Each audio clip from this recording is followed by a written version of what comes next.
Hey guys! Magandang gabi! Welcome back po dito sa Gandara SIU channel. Andito na naman nga po ako muli nagbabalik ay nag-iisa ninyo nagmamagandang collegiate tarigad supong magatid ng latest update and fresh happenings patungkol sa TVJ.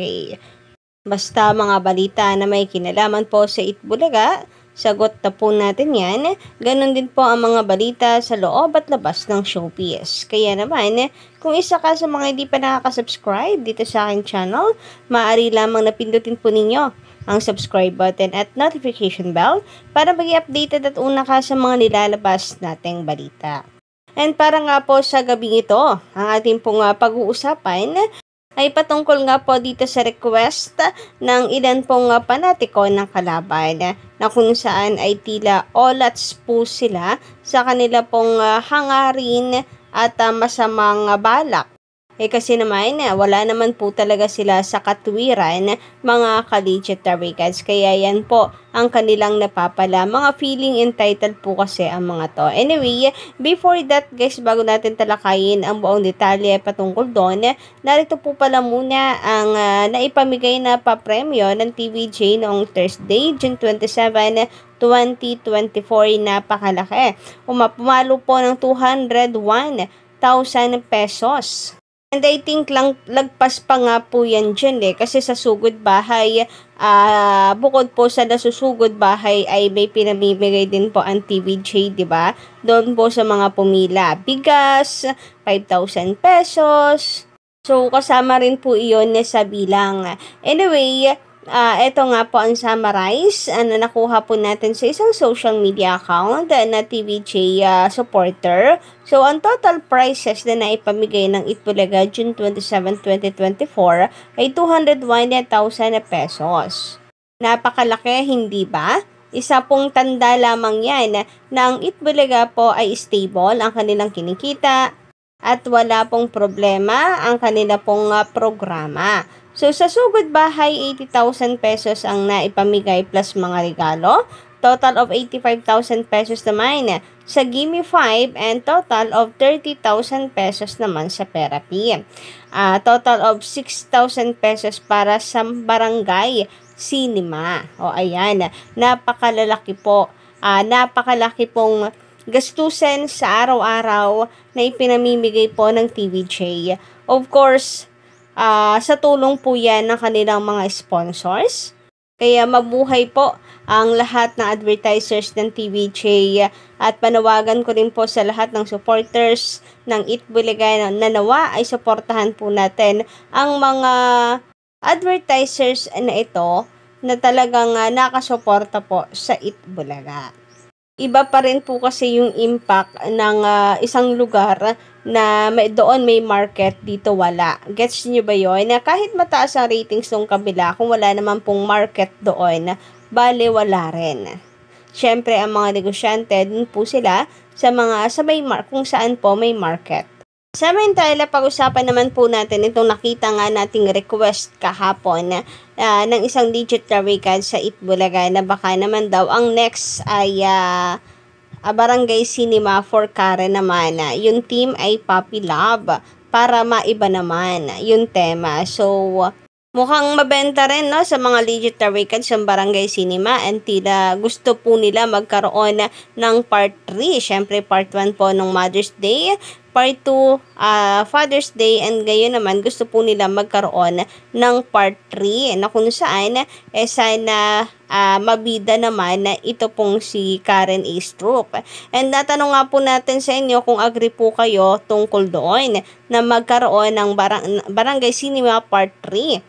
And nagulat ako kasi halos lahat po ng inyo naging komentor, halos lahat ng commentors po doon sa ating vlog na yon ay pabor na magkaroon ito ng part 3 ang Barangay Cinema nila. Pero this time, Puppy Love naman with Karen A. Stroop.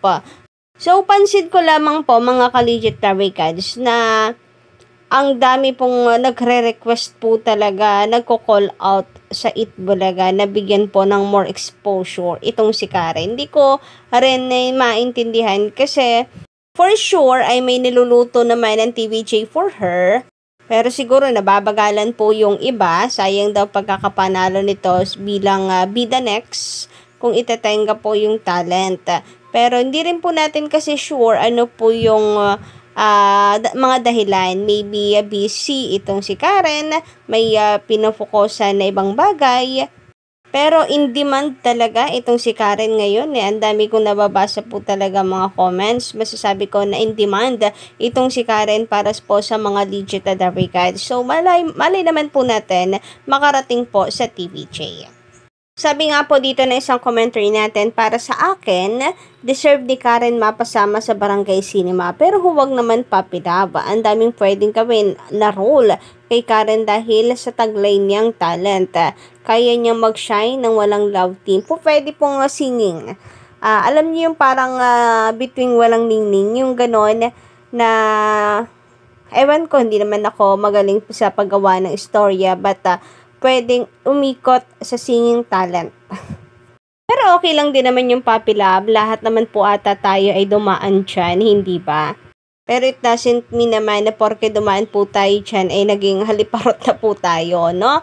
Sorry sa term, pero talaga naman pong pinagdadaanan na natin yan. Para makarelate po ang mga Gen Zs na unahin na syempre mag-set po ng priority in life. Anyway, mula po kay Sir Roberto Recodo, ang comment po na yan.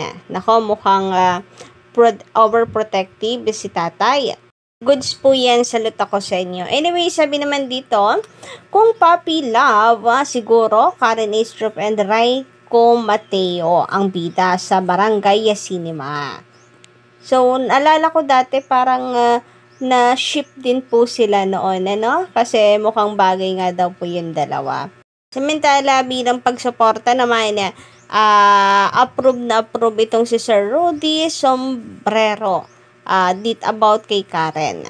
Well, madami pa pong mga komento yan, pero next vlog po natin tatalakayin at babasahin yan. Pag-usapan naman po muna natin sa kabilang balita, itong patungkol sa request kamakailan. Kung matatandaan po ninyo, panatiko ni Vice Ganda ay nire-request na tanggalin sa Batang Quiapo itong si Nico Natividad dahil sa kanya pong pag-open up ng kanyang mga pinagdaanan and magbigay ng opinyon hinggil po sa naging recent issue ng Showtime. Kaso mukhang ang mga feeling entitled na mga panatiko nitong si Vice Ganda ay olats sapagkat mukhang hindi po tatanggalin itong si Nico. Plus, si Nico ay nanindigan pa sa kanyang sinabi, although may pag-delete siya na kanyang post. Basahin nga po natin ang nilalaman ng article.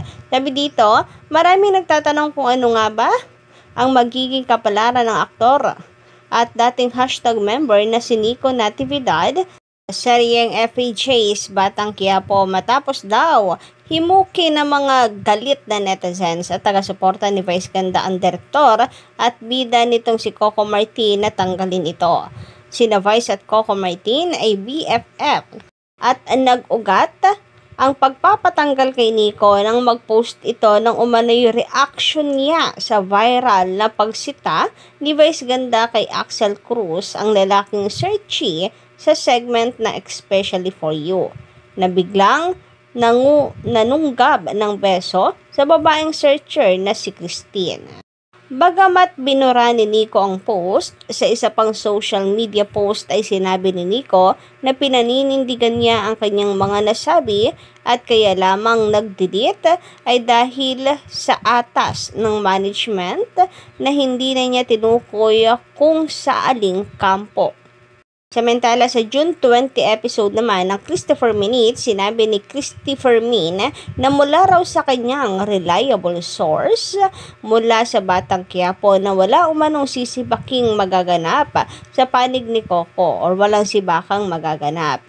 Hindi raw nakikinig at nakikialam si Coco sa mga issue ngayon. Kaya mananatili pa rin si Nico sa serye maliban na lamang kung wala na talaga siyang ganap sa eksena rito. Isang very reliable source po mula sa FPJ's Batang Quiapo ang aking nakausap. Nalaman ko at dapat kong itawid ito sa inyo na hindi raw po makikinig si Coco Martin sa kung ano-anong isyong kumakalat ngayon. Sa Adi Christie, Si Nico Natividad po ay patuloy pa nating mapapanood sa Batang Quiapo at ang kanyang role ay matatapos lamang kapag wala na talaga siyang mga eksena, pahayag pa ni Christy. Magandang balita naman daw ito sa ad ni Romel dahil nga sa mga lumulutang na espekulasyong baka tanggalin si Nico sa serye dahil nga sa malapit sa isa't isa sina Coco Martin at Vice Ganda. Ikinalulungkot naman daw ni Christy ang mga naririnig at nababasa niyang gustong patanggal sa trabaho si Nico dahil sa issue. So bakit nga naman kasi kailangan tanggalin? Parang nawalan po tuloy ng karapatan na magsalita yung tao.